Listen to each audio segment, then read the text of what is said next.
Thanks, Emily. Hi, everyone. I'm really grateful for all of you attending today. And before we start and before I introduce myself, I just wanted to take a brief moment to call in and honor some movement ancestors. So happy birthday to Malcolm X, to Yuri Kochiyama, to Ho Chi Minh, Lorraine Hansberry, and last but not least, our disability justice ancestor, Stacey Park Milburn. So again, the theme of this panel is disability justice must be anti-imperialist, incarceration, deportation, and war. My name is Joy, Troi, and I use she, her pronouns. I am a disabled, chronically ill, trans femme, Vietnamese, and reconnecting Khmer person. I also want to say that the work of the speakers and my work are primarily separate from Longmore Institute, and what we're about to share is rooted outside of this institution always. And we know that disability justice and anti-imperialism cannot be practiced within Longmore. But we are using this platform to encourage further political education and principled action. I also want to give some trigger warnings. There will be some mentions of some of the topics I already named, like war, but also some mentions of medical experimentation, forced sterilization,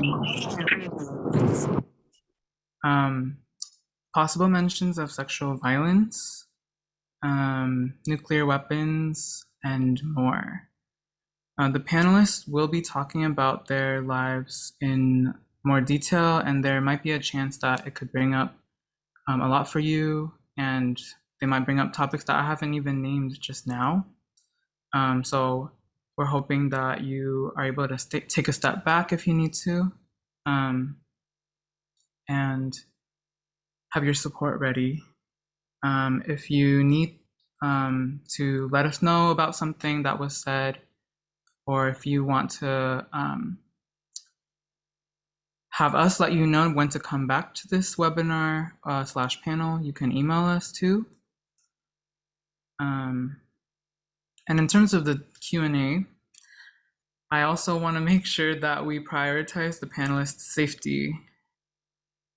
And so one way is that unless you are impacted and system impacted, please don't use the words inmate, criminal, or convict, or other similar terms to refer to incarcerated or formerly incarcerated people.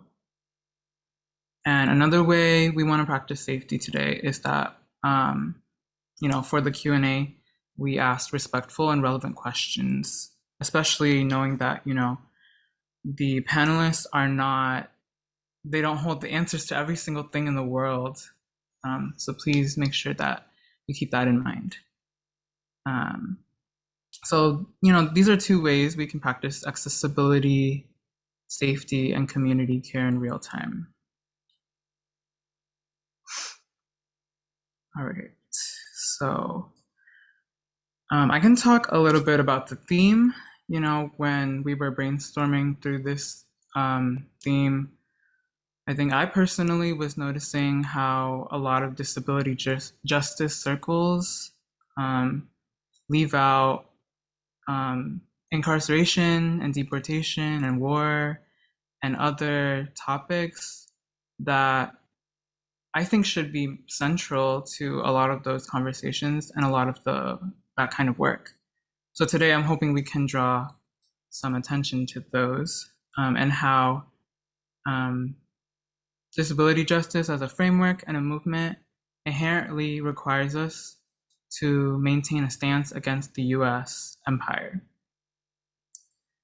This isn't a panel of academic scholars with, published works and a long CV And also, people who call themselves anti-imperialists, so many of them are in the academy or have gotten all of these degrees, and they can be really intellectually ableist. And who gets to determine what it truly means to be anti-imperialist? Do we have to be able to articulate all of these politics and histories and events with such specific detail and recollection? What does it mean to be anti-imperialist if you're bedbound or homebound? If you're moved and sent to a country you never knew, or when you're left behind by the systems. These are some threads that I hope we can connect to today, and that I'm always trying to connect for myself and those around me. What happens if you are in this work and you don't have access to higher education or communication, to safety and healing, care and housing? Because you don't have to be, only reading books. You can read books too, but it has to be coupled with like a commitment to those who are on the margins, at the margins. We want to make sure that we witness and honor their wholeness and wisdom too, especially because their stories are full of anti-imperialist wisdom and politics. They literally make up history. So that's how I am hoping to introduce maybe a more complex and disability justice approach to this conversation and larger fight. Hoping for this conversation to be a starting point. So I'm hoping, all of you are not coming to this expecting a primer on the politics, right? Like I said earlier, the politics and histories of every single nation state and oppressed peoples in the world, because this is definitely a US-centric panel in a lot of ways. But I think we always want to question, what does it mean to work towards liberation with disabled peoples from all over the world, including, a lot of the we want to keep in mind a lot of the recent events in the lands of Palestine, Sri Lanka, Somalia, the Philippines, etc. There's more than 750 US military bases in over 80 countries. That's a lot to grasp and to know what to do. And I think, for me at least, it's a lot to take in, and also keeping in mind that we want to practice everything at the same time. Both disability justice, anti-imperialism. We want to fight for trans liberation. We want to make it sure that this fight is also centering unhoused people, sick and chronically ill people. We want to center the lumpen proletariat, and with this exchange of words right now, with this conversation, I'm hoping we can do a lot of that, and if we want, we can also make room for a little bit of joy too, especially knowing the heaviness of a lot of the things we are about to go into. And I know that there might be a lot of people attending that are newer to this kind of movement and conversation and work. So I just wanted to also give a little bit of context on the US. The US has devastated and destabilized peoples within the country, but also outside, especially in the global South. Devastated and destabilized peoples from all over the world through several ways, such violent ways like economic sanctions, like debt traps, femicide, especially through trans misogynoir, disinformation. We can think about the war on the planet, with ecocide and coup d'etats and covert operations, just overall repression of national liberation movements. And this has been happening for decades and centuries and onwards.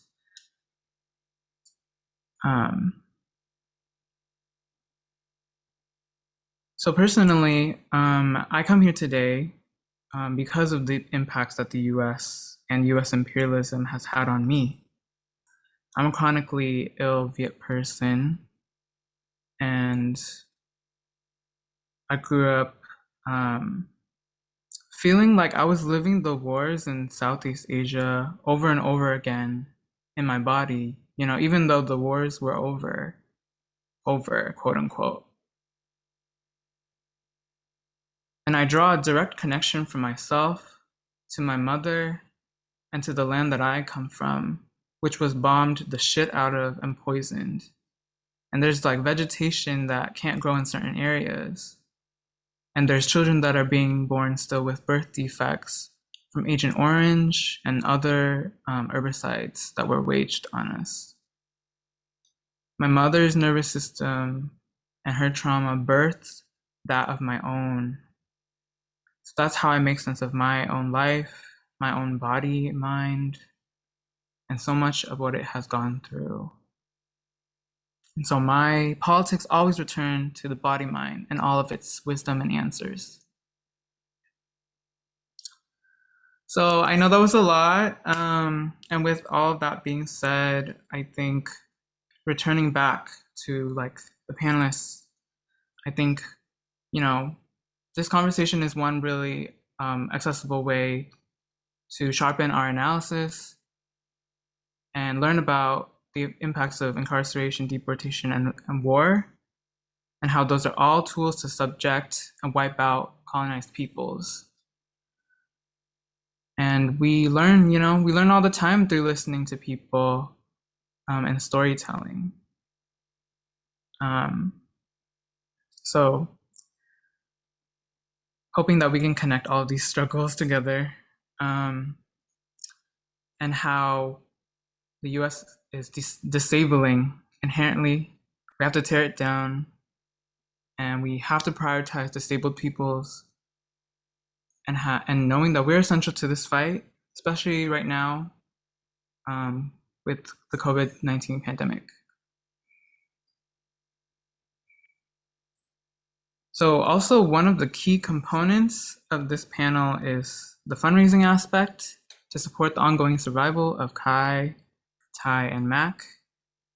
That's part of our politic too. It's giving people what they need. They've been facing a lot of different ongoing barriers to income and employment, to housing, to medical supplies and in-home care, healing and safety, and etc. So if you're able to give at least $20 or any amount doable, even $1 or $5 to the panelists, please do. I really want to call on my community members who are non-Black, who are white, middle upper class, who are not immunocompromised. All the bullshit that's going on today. I have a lot of abled comrades that are claiming that they're for this and that, claiming that they're a commitment to me, while they hold community events outside and perpetuate this pandemic. I want to call on my cisgender, heterosexual comrades too, anyone who's a US citizen. It's a commitment to give to people directly, and it is life affirming. This little fundraising pitch is not meant to guilt you. I'm actually trying to focus on and support the livelihoods of the speakers today. And so please consider donating via the pay links that are in the chat that have been pasted. And I encourage you to do that right now or at any moment during this panel. And we'll be also doing another push for this later. So thanks for listening to me, introducing and framing this event. I want to allow the panelists to start off the conversation for real and introduce themselves. So we can start off with Kai first, if you're ready.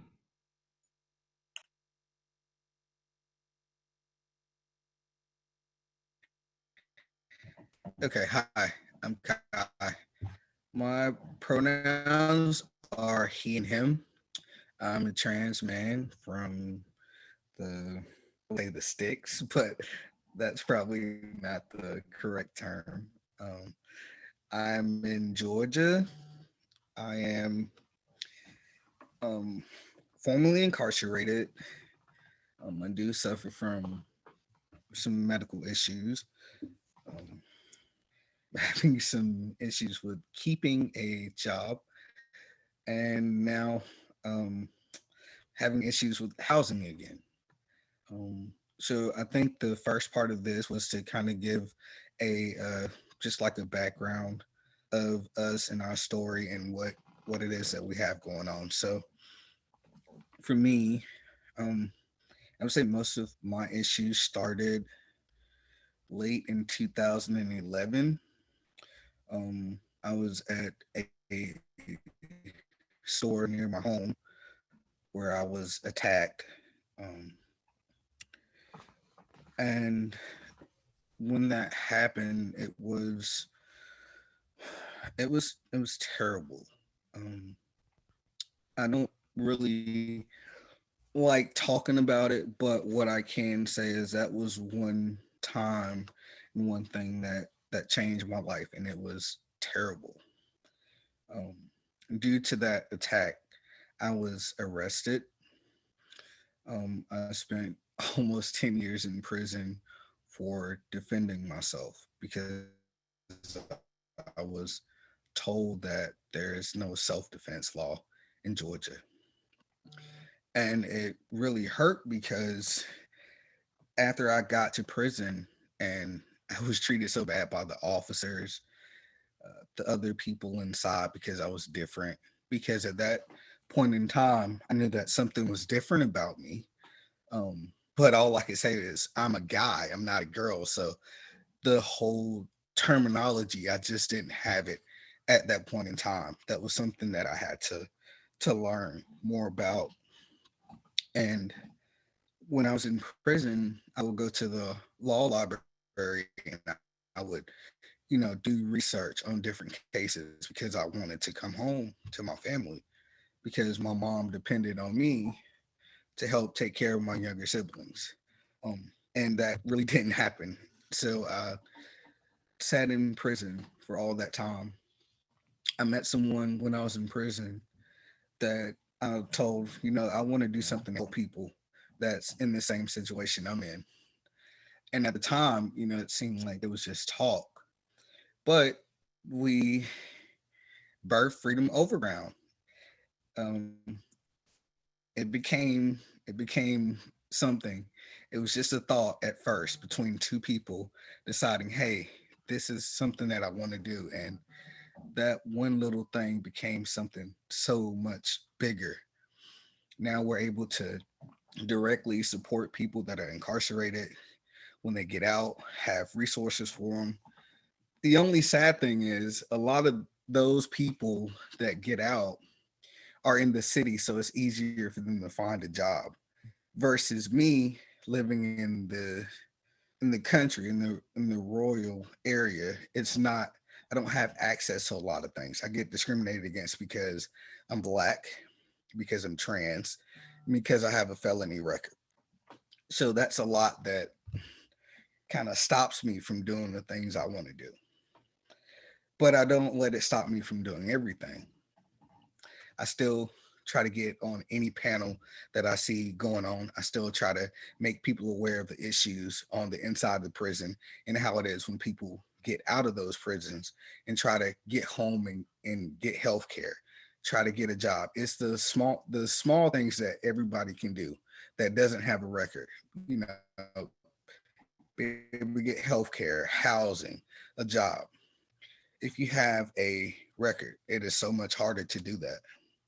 They make it damn near impossible to do any of those things that is just basic for human, like what we should be able to do, we can't do. And then add on to that, having different types of disabilities. That doesn't make it any better because people had got so used to me caring for everyone. When I got to the point where I could barely care for myself, I had no one to lean on. I had no one to lean on, but I knew I had to find something to do because if not, I was just going to be out on the street. And I've had to do that. You know, I came home, I looked for job after job. I worked a few jobs, lost a few. I got married. I was really excited about it. I was able to start my own family. But then I'm in the middle of a divorce, which is crappy. And I'm not trying to make it a sob story, but it's just the truth. It's life. It's things happen. And for me, I thought, once I got married, that would solve all my problems. I always wanted a family. I always wanted somebody I could come home and tell about the day I had at work, or somebody to just sit around the table and laugh with, and just have somebody that cared for me for who I am, not what I had to offer. But it didn't work out. I still love my wife, but we're not together. That's one of the things that hurt because our separation happened at one of the worst times in my life. My mom called me to go to the hospital. My great grandmother had got sick, and I sat in the hospital that whole morning, and they put her on hospice, and they told us, we don't know how long she's going to be here. It could be weeks, months. We don't know. It wasn't even that whole day. I left from the hospital and I wasn't gone, not even an hour before I got to call to come back. And when I went back, it was over.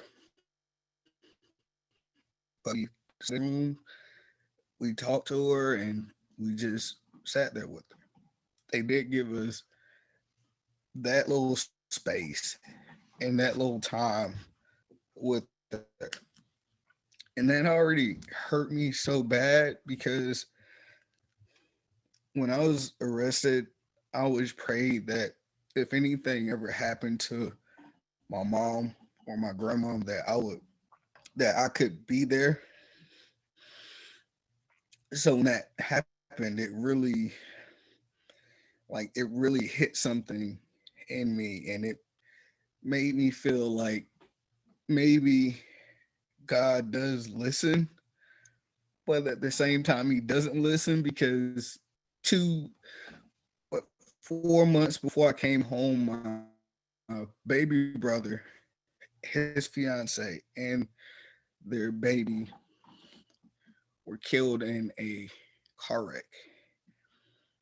And I remember the day they told me, I lost it. They wanted to put me on suicide watch in the prison.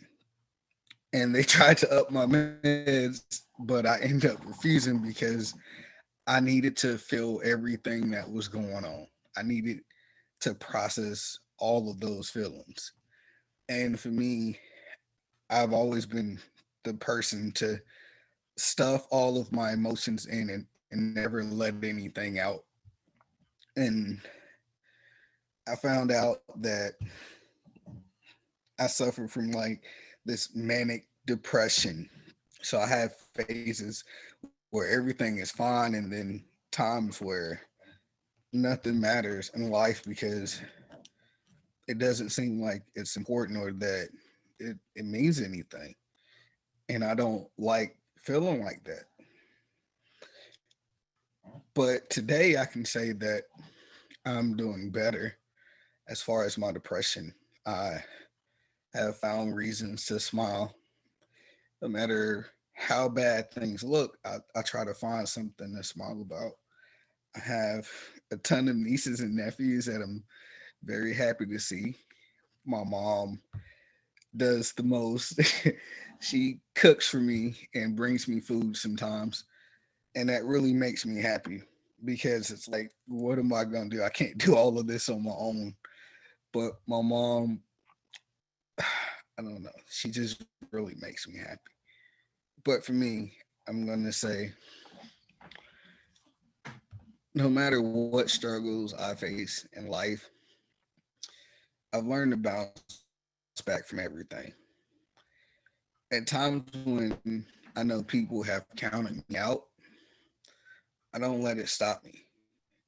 And the reason why I don't let it stop me is because if I stop, nobody's going to know the truth.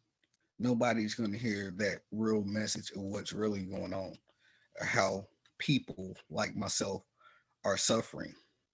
And a lot of people suffer in silence because they're so afraid to say anything because of the negative comments that other people say when they express what's truly going on with them.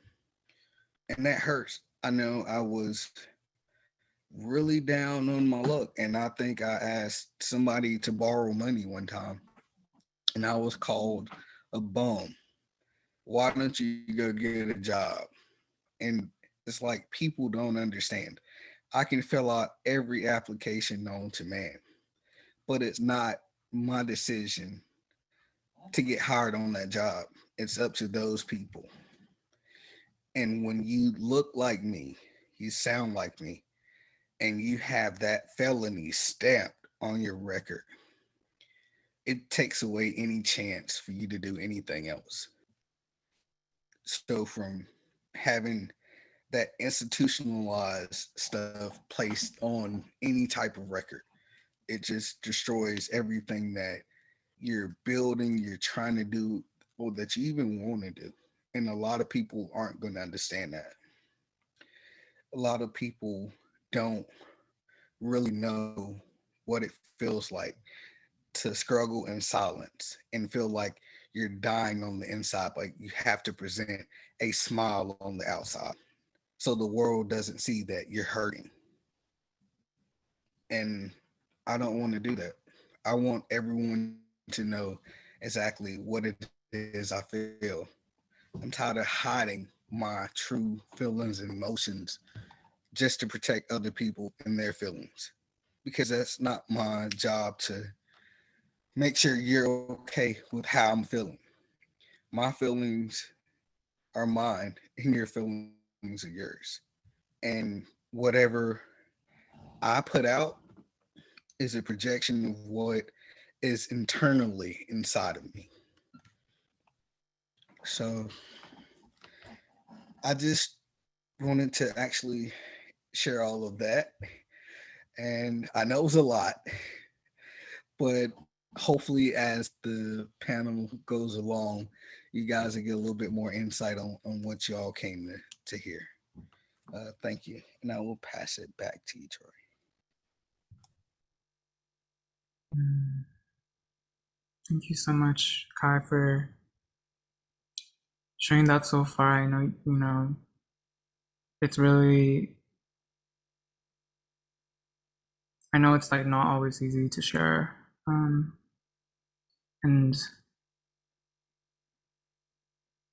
I think I'm just sitting with a lot of that, and also always sitting in with all of the updates that you post about what's going on for you. And I really hope that others are able to show up for you too. And I'm really grateful for you to be here. And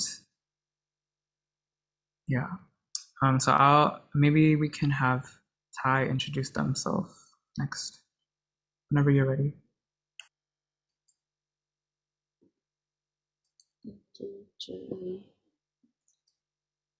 I am Thai. Pronouns are they, them.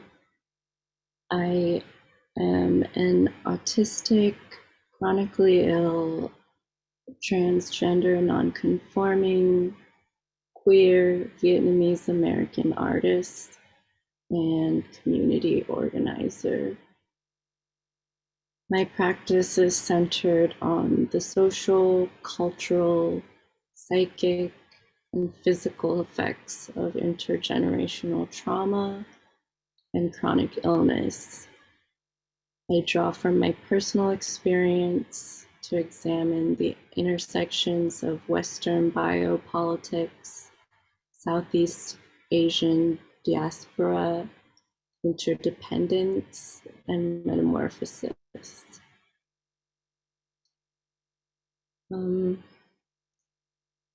It's hard for me to talk about my experiences without going into the timeline and backstory, which most people don't have the patience for listening to. But these details are significant, and I rarely feel deserving of taking up any space. But now that I'm older, I'm still not seeing my voice in stories being told, which I know is shared by many other Southeast Asian first and second gen descendants. My parents were Vietnamese, displaced, born in Laos, deep in the countryside, lowlands, trying to escape incessant bombing and political re-education during the war in Southeast Asia. Not many people know this, but from 1964 to 1973, the US dropped more than 2 million tons of ordnance on Laos during 580,000 bombing missions. That's equal to a plane load of bombs every 8 minutes, 24 hours a day for 9 years, making Laos the most heavily bombed country per capita in history. Laos, an officially neutral state, became a battleground of the rivalry between the US and the Soviet Union during the Cold War.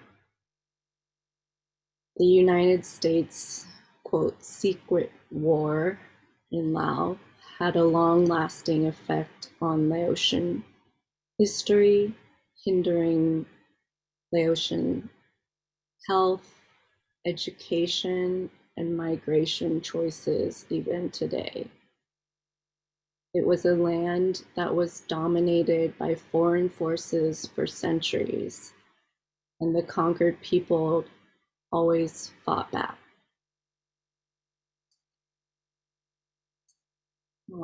All of my family ended up in refugee camps, stripped of all their possessions. The things I've heard them go through are unimaginable, and yet they made it here.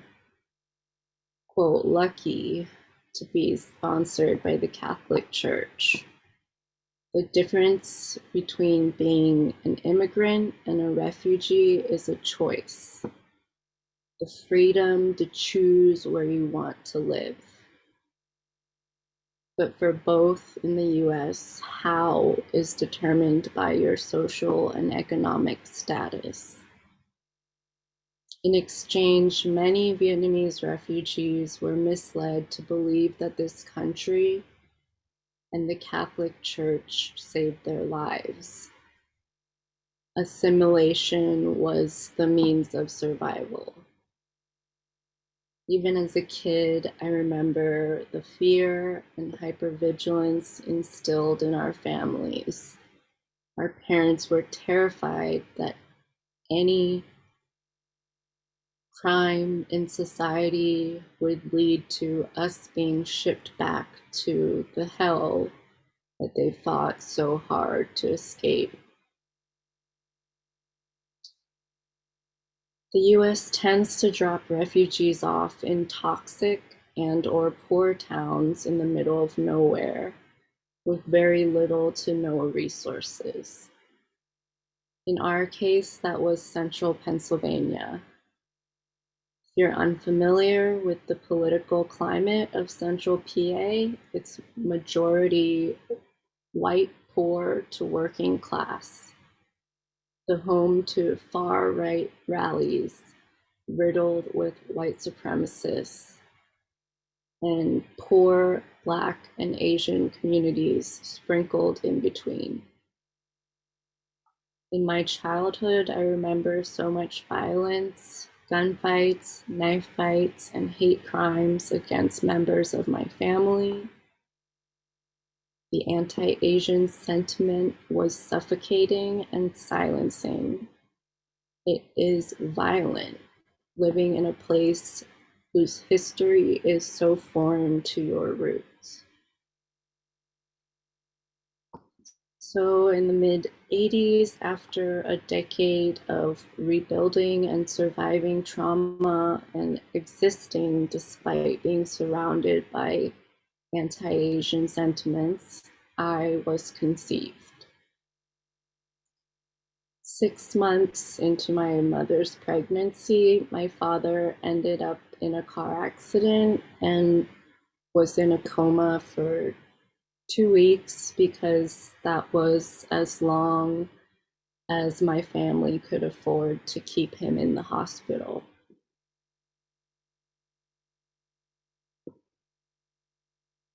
I am always wondering if he would still be here if we had the money to keep him alive.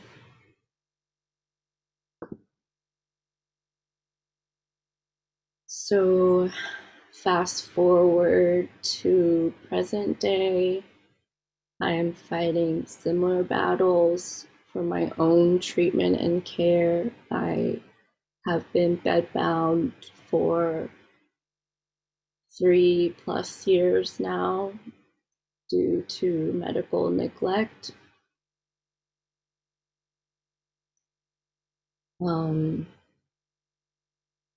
And growing up as a small femme-presenting teen myself, I was viewed as vulnerable and have been a target of physical and sexual abuse my entire life.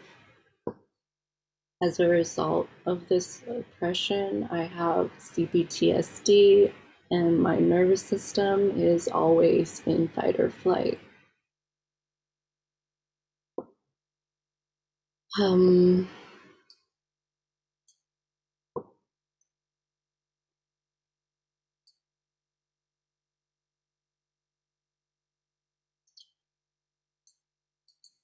The pandemic has only made it harder to fight for my survival.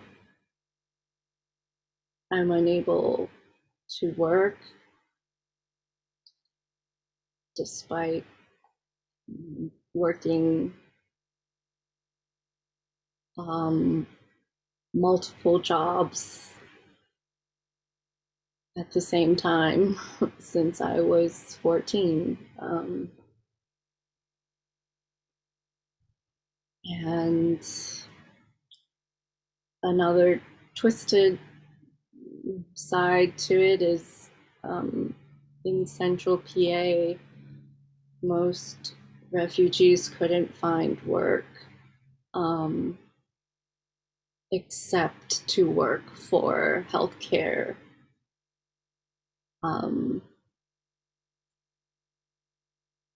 So, they had to police other people's access to care for their own survival.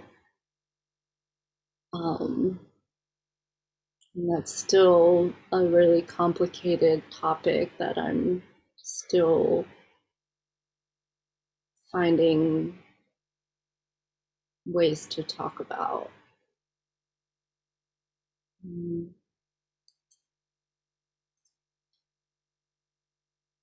I think that's all I have to share for today or for right now. But lastly, I'd like to mention that I'm also a member of Sick in Quarters,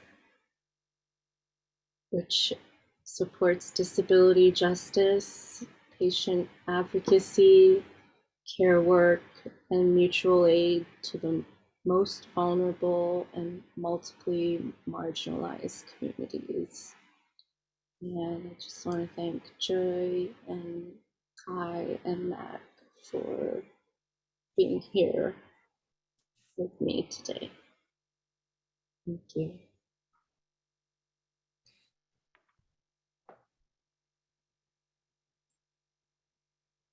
And we're really glad that you're here with us too.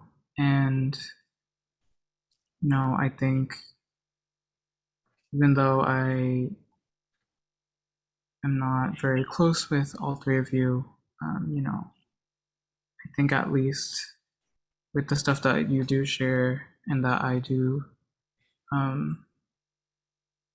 notice and learn from, like, I'm always super grateful for the things that you create, I think, and the heart that you put in, and your support for others as well, and same with Kai too. And maybe we can pass it to Mac now.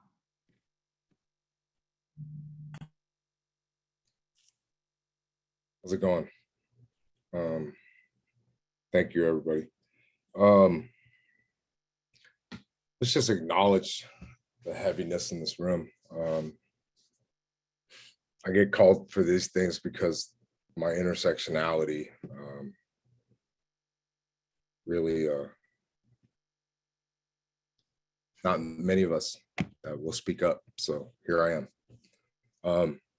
I just want to start by saying America hates disabled people. Institutions like this one, what is it, Longshore or whatever it is, they hate disabled people. We hate disabled people. We definitely hate, and I'm going to use the term, y'all can't use the term, convicts like me that are disabled. We definitely hate that. I work for APSC. I was working for a client, with a client. He's getting disability right now. And he went and helped out at a nonprofit, and they gave him like $3,000, $3,500, $4,000 within like the span of like 2 to 5 months. And the federal government found out about it, and they're gonna get his ass for every dollar disability gave him. So America wants disabled people to be fucking poor. We even say it, even on this call right now, and I heard it, and I'm not blaming nobody. We get indoctrinated into these thoughts, right? Mutual aid, helping people survival. I don't want to survive. I want to thrive. And if I can't get to thrive, I as an older person now, I know I won't make it long because living in this fucking, rat race as who I am, it's the probability is too low, right? My heart's going to give out, blood pressure, yada, yada, yada. So I want to thank everybody for inviting us to speak. I'm going to put a timer up so I don't kill you all real quick.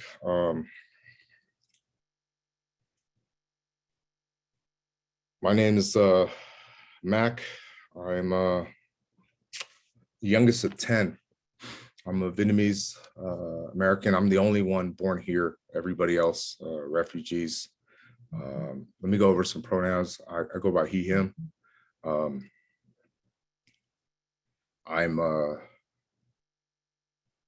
an advocate for disability. I probably suffered, I don't know what came first. If I was disabled, I have a hunch that I've always had learning disorders. I have PTSD, ADHD, and who else knows, depending on the weather. I know that I can't hold the line. Over time, if people around me, they will notice that I'm different. And that's just what it is. And I'll get into that further.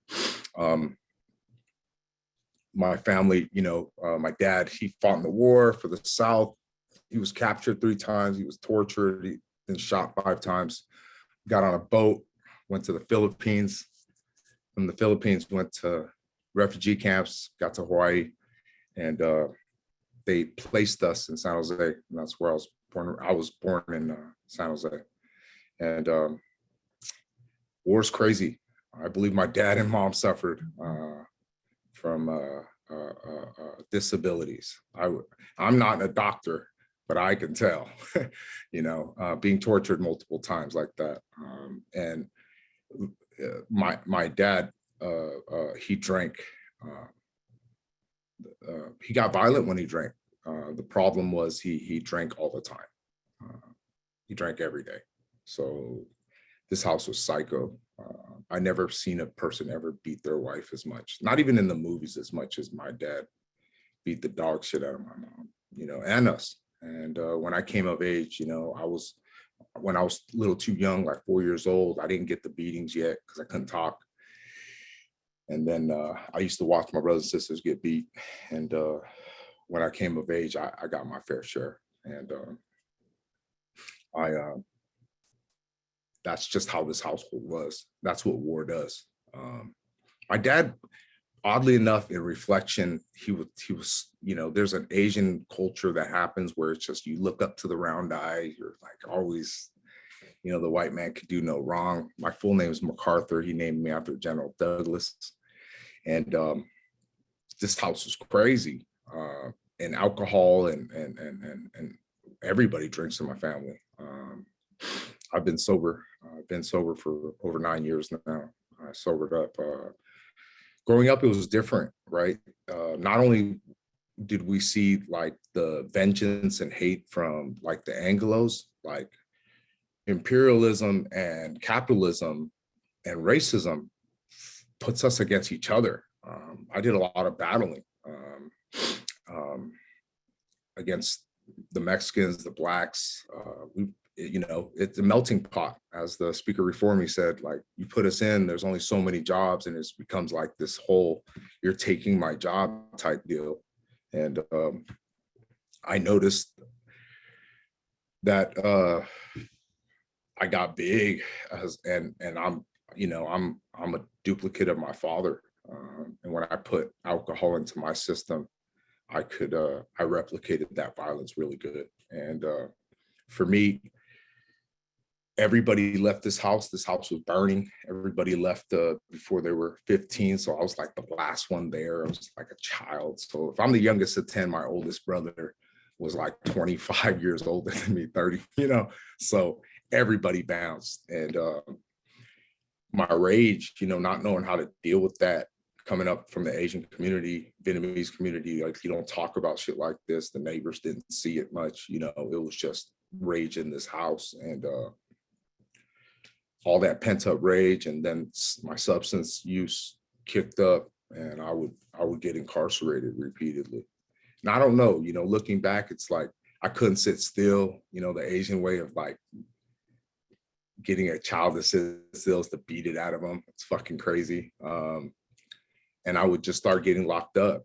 By that time, my dad's violence had turned into like verbal warfare with my mother and us. And I almost felt like being locked up was better. My older brother was doing a 14-year bid, and I looked up to him, and I figured I didn't see much hope for my life, and that's where I was going. And I would cycle in and out, so much so that my parents just left me in there. at like 15, and I went into foster care, and that's pretty much, you know, I knew my life was going to be fucked at that point. Foster care just means you know, and I aged out of foster care. I became an adult.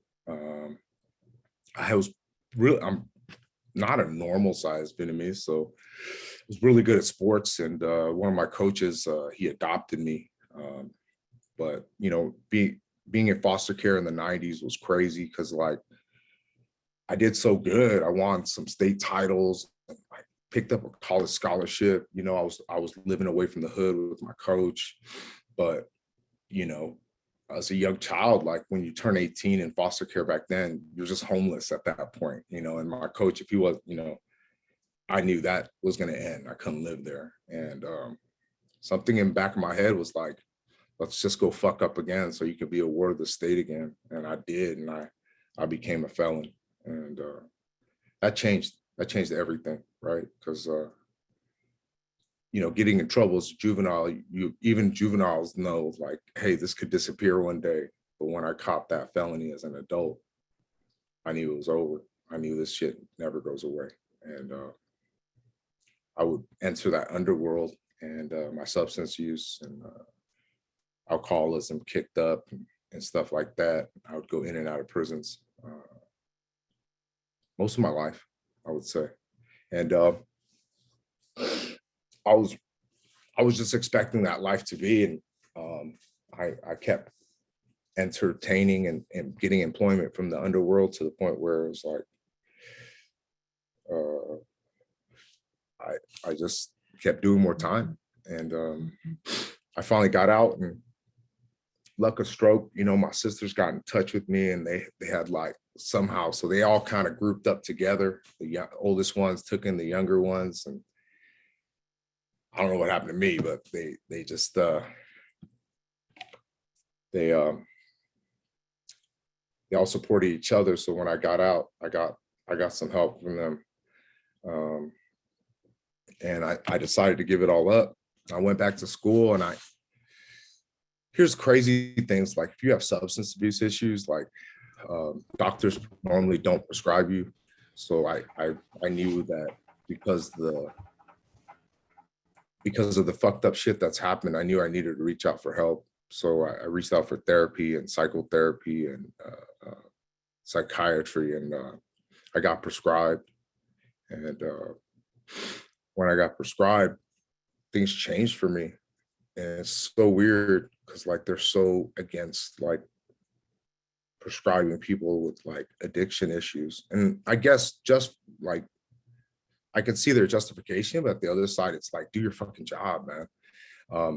The door to my brain of knowledge you is right.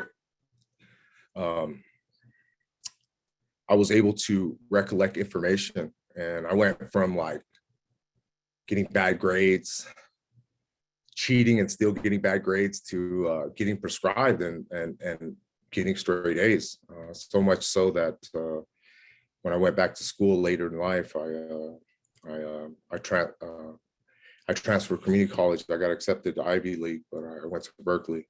And at Berkeley, I really started honing my skills about like being a disruptor and being a bulldozer, I call it. I got to Berkeley, and there was like 800 people that were signed up for disability. And like the public peer comparison of like a university that's very similar, let's just say UCLA, right, would have 8% rate of use of disability. Berkeley had like a 2% rate. And there, you know, anybody that's been to school would know that there's nothing special in the fucking water. Why is there not? Well, we know there's barriers. So as a hobby, I signed up like 3,000 people, made them spend like $40 million because I don't care. But that, you know, it causes rifts. I was a disruptor at Berkeley. I created multiple I easily saved a couple thousand students. I still get text messages when people graduate. They're just like, man, I couldn't have done it. And it's just like, that's the crazy part about coming from unique backgrounds like this, right? Is because we have a certain lens on life. And I can see fixes that most people can't see. That I ended my time at Berkeley and I ended up at APSC, and I help people coming out of jail, right? But working for nonprofits, quite bullshit, right? It's not something. And I have to live my life like this. I entertained the underworld for damn near 15 years of my life. I got like 30 felonies, so I have to walk around, and this is the weird thing. This is what happens in my life. I can't buy a fucking house here. I know some of y'all, like everybody's here is gold, right? This is capitalism hard at work, right? Everybody wants to buy a house. But for me, when employment's not guaranteed as someone's formerly incarcerated, and I have ADHD, so like I can fuck a job up really quick, and I've done that, right? So I have to have these weird thoughts about like, how can I save up enough money in the Bay Area, right, to own a house? Like I have to like pay the whole thing off because I'm fucked. Like housing insecurity as a foster kid is just, this is going to be my torment the rest of my life. There's no way to win here, right? I didn't learn about my history of colonization until I went into the boys' ranch as a juvenile. That was the first, like some woke, round-eyed white teacher popped in a video about Vietnam. Like Ho Chi Minh came here in 45 and said, like, help us. We just kicked out the French. They got beat up in World War II. Help us. And America, being the biggest superpower, said, nah, dude, get out of here. We're gonna stick with the French. Like, what do you want a country to do if the number one superpower won't help you? Well, they went to the second superpower, Russia. And if Big Brother is going to help you, you're going to turn communist. And then years later, they're like, no, we can't have that. And so when you start connecting the dots, as a sociologist, that's what I do, you start looking at things. When I say like, this is the trials and tribulations I have to face. This is what it is. Like at Berkeley, there's so much fake wokeness. It's like, I was open about being formerly incarcerated, but I know those smart little groomed little kids would put a note down. That's a convict.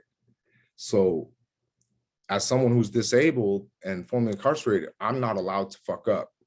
I know my brethren, people I know that did life terms, got out, they get to be, they hold a hard line. They're like, anybody that's formerly incarcerated has to be 100% fucking perfect. And if you're not, you're axed, right? And I can't hold that line. ADHD won't allow me to hold that line. If you bore me long enough, I'm going to say something right out of my neck just for fun and piss off people. Who cares? I can't hold the line. And that's how I know like society's not ready for this. And we really want to really emphasize capitalism. The movement on changing the I said it, what a wrong word, this fucking unjust system, right? The reason why we're trying to like solve homelessness, not is because society or the state gives a fucking rat's ass. It has become not profitable anymore. That's the only reason why there's changed. We literally crowded the prison system in California so much that they were like, well, we got to give people second chances because you've locked everybody up. Right? You have so much homeless now that you have to throw money. But again, let's go back to what I said in the beginning. We don't want people that are disabled to thrive. We want them just to survive, right? We won't throw money at a situation beforehand. We don't throw money and say, you know what, let's give social services to underserved population and vulnerable communities. Even furthermore, right? Let's give them, basic income every month, right? That can't happen.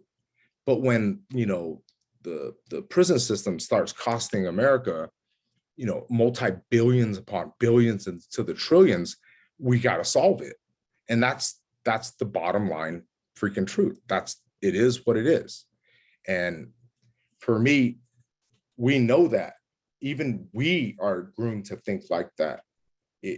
ask yourself right now, if someone Venmoed me, like, would you be mad if I went and bought a new bicycle for my happiness?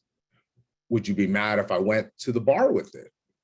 Would you be mad that, or do you, really analyze? Do you want to give and know that person is just spending it on their basic needs? How about thriving? Like, why can't I thrive? Why, and here's the binary about it all, because I'm one of the few, hence I'm on this talk, that is a foster kid, right? What does foster care means? It means, one, either your parents fucking, they died, you became the word orphan, right? For young fosters, right? You know what I'm saying? Or foster care is like something happened, poor kid, your parents got locked up. There's three options to be a foster kid. And then my option, my parents gave me up. They relinquished rights to me. They said, we don't want him no more. And that's the kind of foster I am. But since I get to dabble around, and since I would say, some people would say I'm high functioning with my learning disabilities, I get to see they throw the kitchen sink at fucking foster kids. Can anybody agree?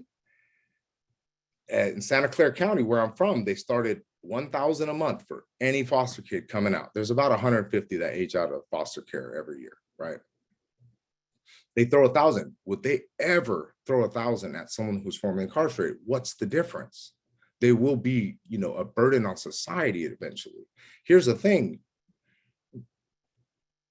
Persons and societies given up so much being formerly incarcerated, being homeless, that they just cycle in and out. It doesn't matter. Why not? What chance do we have? And that's how we know, like, institutions, like, here, let's talk about this institution. Let's not play around here. They act woke, blah, blah, blah, all this bullshit. And I did my homework, they still, if they're going to hire somebody, how many formerly incarcerated has this institution ever hired? Have they gone out of their way to hire someone formerly incarcerated? No, they haven't. And now we're going to binary, like, we can't hire violent fucking formerly incarcerated. We can only hire fucking drug users. Like, the difference between those two is just the temperature outside. And yes, like, not many people will speak it, but I have been more times have I been the victim of violence, but I've also produced violence. But that doesn't describe who I am today. But that never goes away. Once someone says that I have produced violence, then that means, and that really means that nothing matters, that we are all repetitive humans, right? My education levels, my degrees from UC Berkeley, my fucking being the fucking top student there has no meaning, because they say I can repeat. And this institution goes through the white supremacist version of HR, just the same as any other place in SF state, right? And to hire, they have to go beg this HR team that thinks lawsuits and litigations. That's all they think about. So they don't hire formerly incarcerated. They don't do this work. They don't hire people like this. And how do I know all these binaries? People line up to hire foster kids. But most foster kids, like me, end up incarcerated. That's 70% end up incarcerated. That's the going rate. I produced research to prove all these numbers. And I'll put it this way, and it's laziness, and it's like the fire's not in front of institutions like this, or any of it, the institutions we work for. It's too much risk, and it's not worth it, if you think of it that way. And institutions are lazy to do this work, right? Why would they take a chance? Well, if you don't, then it's almost saying, well, don't get mad when people get violent with you. Don't get mad when acts of desperations occur and you get robbed. Because if we're not all putting that in the forefront of equity, of that, because we don't even have to go to African-American community, right? 1 in 4, 2 in 4 African-American males guaranteed to have a felony. So if employment for formerly incarcerated is not in the forefront, then we are reproducing white supremacy. We're reproducing this action. And I'll give you an example, right? And I can say this with ease. I'm talking to this company and I'm like, well, they're like, how do we hire formerly incarcerated people? Go ahead and just give me a fucking contract, bro. Like, stop. Just go ahead and fucking give me the $20,000 contract and I could sit there and we can brainstorm, but don't ask me for free, motherfucker. Because you always want us to work for free, right? I'm an educated, formerly incarcerated person with some skills. Let's roll. Send the money. This organization that we're presenting for, they can do that too. So a friend of mine got out he did 23 years. And one of the old Black Panther leaders, she got some real good game. She just shoots his ass 20 grand a year on a contract. And that's what I mean. And what does he do? He does some work for her, but like, it's not like, he doesn't work for the money he gets. She's just doing it because she's dope. She's part of the Black Panthers. And you know what? She's fucking hooking this dude up because he did 23 on a bid. And you know what? His life's never going to be right. You can't do 23 and get back to normal. I'm never going to be normal, right? So we appreciate the camaraderie. We definitely appreciate whatever support. At the end of the day, I'm just some 15-year-old foster kid that's all looking for housing stability. And I don't know how to find it. There's not enough money for me to get it. I can't find a way to make, in San Jose, $1 million straight dollars to fucking put down on a house so I can have stable living, right? I can't ever own it. It's never going to be in the cards for me. But I definitely want y'all to think about big picture stuff.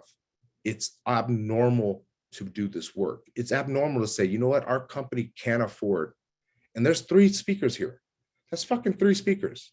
There's a person over there that hasn't got out of bed in a couple fucking years, but is an artist. You could put her on contract and be like, you know what, we'll call you here and there, and all the dumb shit we go through about fucking answering questions about when we have blind spots, can we call you? We'll throw you a $20,000 contract. That's thriving. That's changing the world. And it's the difference between saying, I want to feed the homeless so I could feel better about myself, so I could feel like I'm doing something. Giving everybody a penny ain't gonna, not in today's capitalism, but changing individual lives can really do a big difference. It's in my blood to help others. I can't help it. Everybody else here, it's in our blood. I have nothing else. I couldn't stop doing it if you asked me to. I've helped thousands of people. I've helped thousands of bratty fucking students at Berkeley fucking not drop out. I do that as a hobby on my spare fucking time. But do you want to see me thrive, or do you want to see me just get by? And that's the crazy thing, because some of y'all in this room, there's 100 fucking people in this fucking room, are going to power. Hey, Mac, could you wrap it up just in about 1 minute? Yeah. Some of y'all are moving up the ranks, and some of y'all are going to be able to make a difference one day. Some of y'all are in the ranks, and shame on you if you're in the ranks. If you're not interrogating, investigating these institutions, saying, hey, why don't we ever hire anybody formerly incarcerated? Why do they have to have only a DUI? Those statements really say that there's no hope for the future, right? And we know what this way we're going right now, climate change, everything is not going to work. Trying something different, probably the only way we can go. Thank you. Yeah, thank you, Mac. And I'm really glad that you were able to share a lot. And I really appreciate the rawness that you brought and tying in a lot of history and it's really real stuff. And I know there isn't too much time left, but maybe we can transition into the questions that we have prepared. And then I also want to remind us to make sure we get each other's pronouns correctly. So I know there was a lot of heaviness. I really am trying to honor and listen with a lot of intention. Really trying to push the attendees and myself to be more militant and show up, and specifically that financial support. I'm hearing a lot of things on the systems that have failed the three of you, all of us, in several different ways. So maybe if, I know some people, I think Ty and Mac have shared somewhat on their takes on institutions, but yeah, I guess maybe I'm wondering if we can get into that a little bit more.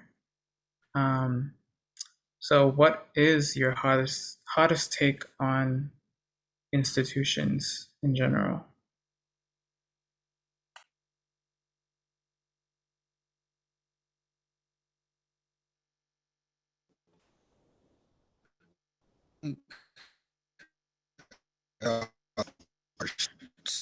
Mac and already kind of touched on it. For me, I would say institutions are really a bunch of it. That's how I feel. And the reason I feel that was because they all have a list of people that they want in those different institutions.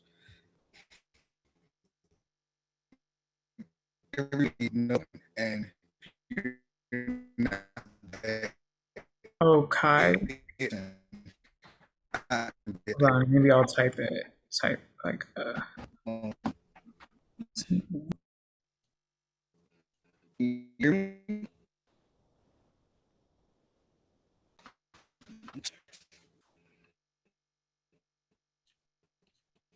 Okay, keep listening. Okay, now.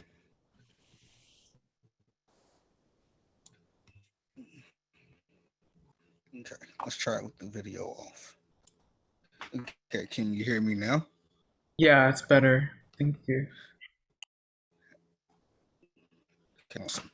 So my thoughts on institutions is they're all bullshit, honestly.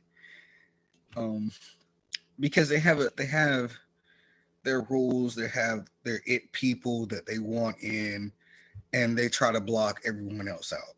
And it's like we're all at some point in time fighting to get into these institutions because we know that they pretty much hold the power to us, not only having, that stability in life, but also being able to just do the basic things. So it's a lot of places that I have tried to get accepted into that pretty much told me that, I wasn't their type of person. And it's things like that that makes me think that everything it pretty much revolves around money and influence. So it's all about what they can show or what you have to give. And a lot of people, I know for myself being formerly incarcerated and being disabled and having all these other fucked up issues going on with me, I'm not their type of person. I'm not the person that's going to stand around and watch as they continually shut people down that I know that need that kind of help or that would be, to me, fitting to be in that type of setting. But it's like it's all focused on money. Everything it's surrounded by money, and if you don't have it, you're shit out of luck. I'm going to turn my camera on just for a second, just to show you guys. This is I mentioned this earlier in my little brief introduction. This is a notice of levy. My landlord hasn't paid property taxes on and so everyone that lives here in my neighborhood has a fucking note. Let me see if I can show it. So I'm trying to look at the camera and hold this up. Hold on. I'm not good at this, y'all. So like he owes fucking back taxes. And by June, the first Tuesday, this property will be advertised to be sold in June. Like, are you fucking serious? And he didn't think to tell us, like, hey, I'm behind on taxes. Like, so what are you doing with the money that we're paying you for rent? Like, I came in yesterday, I checked my mailbox, and I was like, you gotta be fucking kidding me. Like, I had to beg and cry and plead with people just to get to a place where I am now, just to have somewhere to stay, because I was living in my truck because my home to this in the mailbox. So, and then when I called the courthouse, they're like, oh, he still hasn't paid the taxes, so I don't know what to tell y'all. I'm like, my life can't get any fucking worse. I apply for grants. I apply for everything that they have out there with anything that I see. And people are always sending me stuff, and I apply for it. And I don't get it. But sometimes I apply for stuff and I get it. But the way that they have it work is whatever money they give to you, the larger portion is going to whatever project or whatever it was in your submission idea. So you're still basically not getting anything. But that's the way these institutions are fucking wired. And it's sad and it's fucking terrible. But this is the fucking society we live in. It's like at some point you just have to say, damn, what am I going to do? You have no place to go. This letter was not any good news. But hey, guess what? I'm still here. I don't know what I'm gonna be doing in June, but as of right now, I'm still fucking here. So they're gonna have to fucking take me and my little shit out of here, because at this point, like, some things you just can't believe it's even happening. But that's the kind of bullshit that goes on in life, and these people own so many freaking properties it doesn't make any sense. But they neglect to pay the bills, or they let them get run down. And it's fucking people living on the streets, behind the stores, behind the dumpsters, don't have anywhere to live. But it's 10 trailers where I live that are completely abandoned, but they won't allow anyone to live there. It's a fucking money game with these people. And we're in a rat race and we're fucking losing. Okay, sorry, because I got a little pissed, guys. I'm sorry about You're that. good. No, thank you for updating us about that. And I remember like seeing one of your videos about that, and it's really fucked. Yeah, I hope people in the audience can take that to send you some funds, and I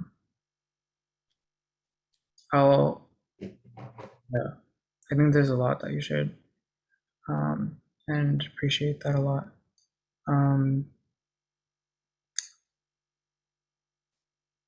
How about I think because there is not too much time left, there is one question from the audience, and I think we can move on to the next question, maybe because Ty and Mac already touched upon institutions. So this next question I'm gonna paste into the chat so you can see. But someone asked,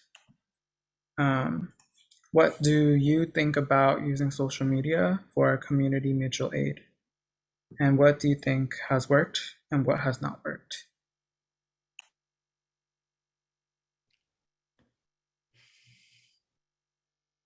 I could touch on that real quick. That shit's crazy. I'm born before all this crazy shit, but depending on the weather is how my mind frame's going to be. And all these fucking trolls online, that's a lot to deal with. Like to put myself out there and be trolled by right wingers and shit like that, that's a lot to bear. I want to touch on what was said, institutions. We really want to reframe institutions to say it's institutions really are one human, right? On the head of the institution. Institutions are just humans that reproduce these same norms. So I don't want to say institutions are bad, but I think the people get stuck in normality. Hey, we only hire people without convictions. Well, fuck, now we're at 16%. What are you gonna do? And when we hit critical numbers, you still need workers. Now people start saying, well, we can hire people with that, right? Now let's give them a second chance. That's how we know institutions can't change. But for me, social media, getting blasted on limelight, I think my homegirl Hen asked me to come here. Other than that, I probably wouldn't have showed my face. I wouldn't have volunteered for this for sure, you know? That's my take.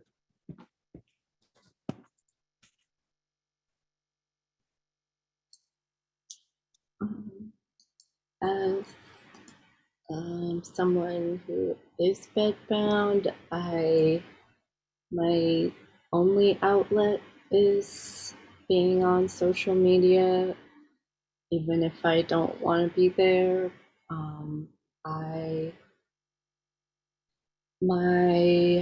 One of my chronic illnesses are full body skin infections that require extremely expensive medical dressings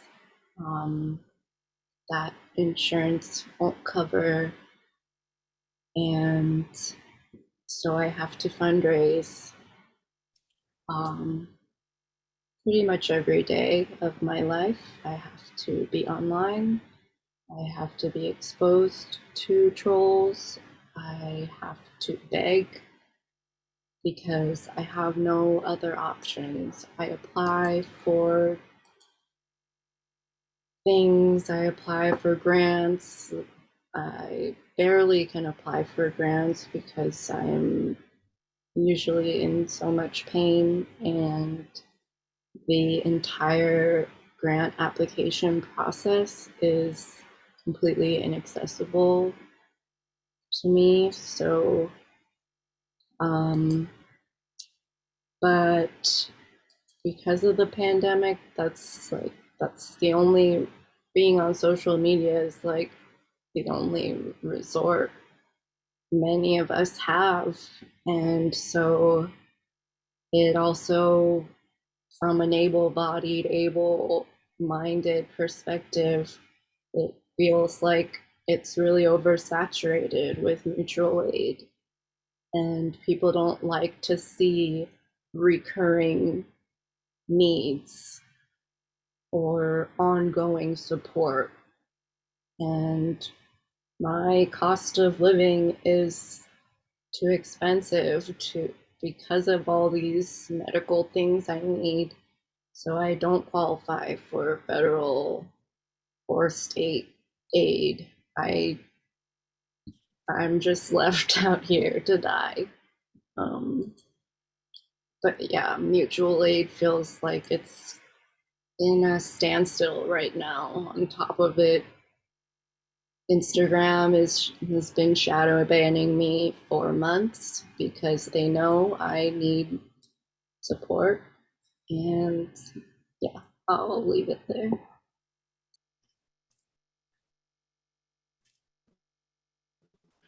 Okay, I think I'll jump into just say one quick thing on this. The whole social media for me to say it works sometimes and sometimes it doesn't work.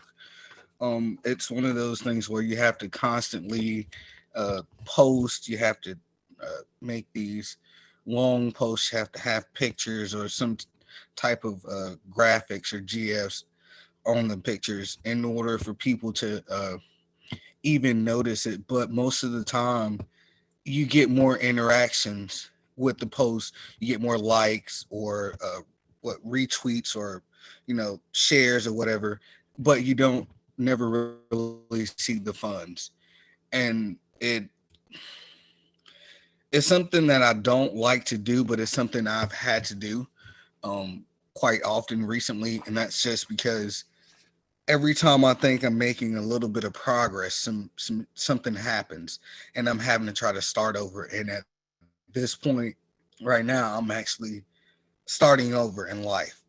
Going from the married to on the, I guess, on the border of divorce or whatever, to having to I guess now, hell, try to find another place to live. So, that's more money that I'm going to have to shell out that I don't have, on top of, other expenses that I have. So it's like mutual aid, it works for some people and some people it don't work for.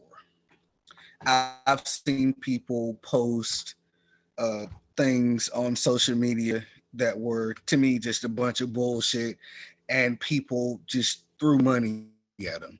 But you have people that have genuine needs and that actually need something to survive, or just for whatever, and people are more likely to cuss you out, troll you, or talk shit about you, because it has happened to me and it pissed me off. But I decided not to react to those people and say anything negative. I just left it alone because I didn't want to, make it any worse than what it already was.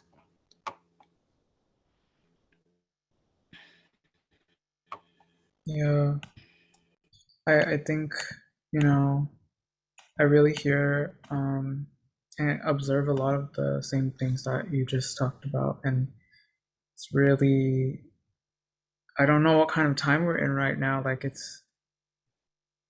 I am really confused. I think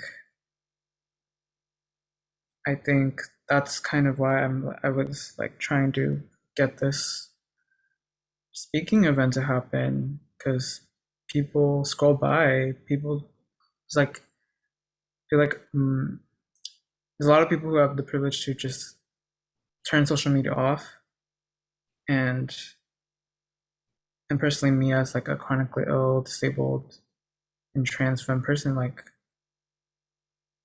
I've never been able to do that, and I know like my life is definitely a lot different from you three, and also you from each other, and at the same time, like I don't know, I'm just like kind of screaming. I'm like, I don't know what's happening. We're out of time, but for the attendees, I hope you can really send a lot of love to the speakers today, and specifically send it through the financial support, all those pay links, because we want to be real about material aid, changing the material conditions, and getting people what they need. So maybe we can end off with like just one last thing. Like, what do you want to have people take away from this theme? And anyone can answer. I'd like to just people I in the framing and my theoretical canon, people, it's always like it's up to the institution, it's up to, and they think their change can't make a change, but it's in the little change that makes real change, right? And a lot of times we forget that, and we think, I can't be the vessel of critical change. Like there was a team of like 10 that did. Everywhere you go, you look, there's 10 people that change governments, that change society, a team of 10. And that's pretty much all you need. And we'll get enough people that when you get as bitter as me, hopefully y'all won't, then maybe you'll fight the good fight. Some of us are right there. We're waiting for you. Let's do this. Thanks, Mac. And then maybe Ty or Kai, yeah, quickly, if you can. Yeah, just fuck capitalism.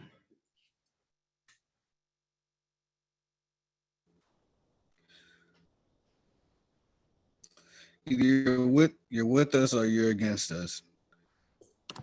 It ain't no in between. All right. Thank you. Oh, sorry, Mac, were you gonna say something? No, I'll stop. Okay. Okay. Yeah. Thank you so much, everyone, for being patient and, witnessing a lot of the things that were shared today, and hoping that, we stay as best okay as we can. Yeah. Thank you. And for those who can, please, I expect you to give. Thank you. Seriously.